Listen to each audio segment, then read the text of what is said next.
आज ही Doubtnut app download करें। Doubtnut पर होगा अब आपके सभी मैथ्स, केमिस्ट्री, फिजिक्स और बायोलॉजी डाउट्स का सफाया।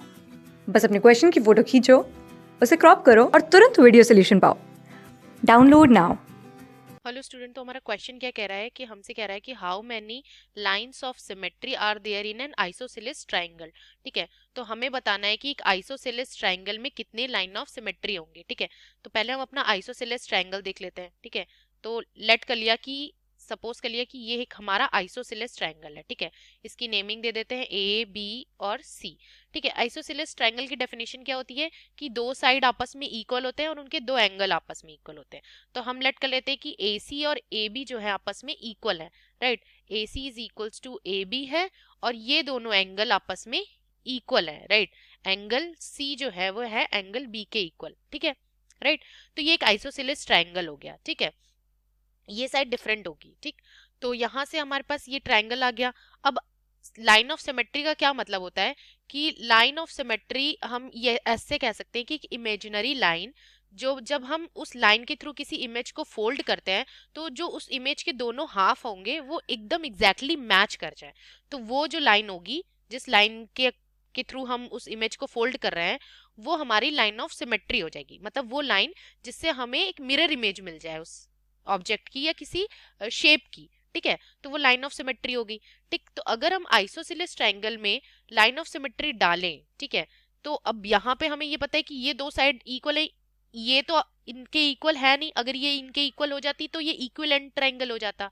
राइट, तो अगर हम वर्टेक्स ए से एक लाइन ऑफ सिमेट्री डालने की कोशिश करें, राइट, ठीक है, तो यहाँ से फिर से डाल देते हैं।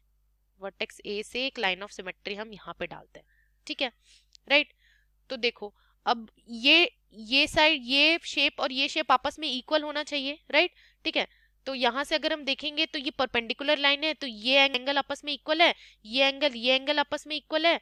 राइट, और ये 90 डिग्री का एंगल होगा, या ये साइड आपस में इक्वल है, ये एंगल इक्वल है, ये एंगल ये।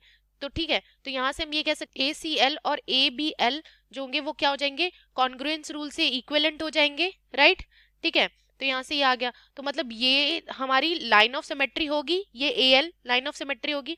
अगर हम सेम इसी तरह वर्टेक्स सी से लाइन ऑफ सिमेट्री डालने की कोशिश करें तो देखो क्या होगा। ठीक है, यहां से फिर से डालते हैं, यहां से ये सी से डालने की कोशिश कर रहे हैं। राइट, तो ये देखो क्या आ रहा है, ऐसा कुछ आएगा। ये शेप जो है हमारा, यहां से इसे देखें, ये शेप क्या इसके इक्वल है? नहीं है। राइट, इसके इक्वल तो है नहीं। और सेम इसी तरह अगर बी से डालेंगे तो भी इक्वल नहीं होगा। ठीक है, राइट, यहां से भी डाल के देख लेते हैं बी से। ठीक है, ये देखो ये आ जाएगा ऐसे कुछ। ठीक, तो क्या ये आपस में इक्वल है? ये शेप और ये शेप क्या आपस में इक्वल है? नहीं।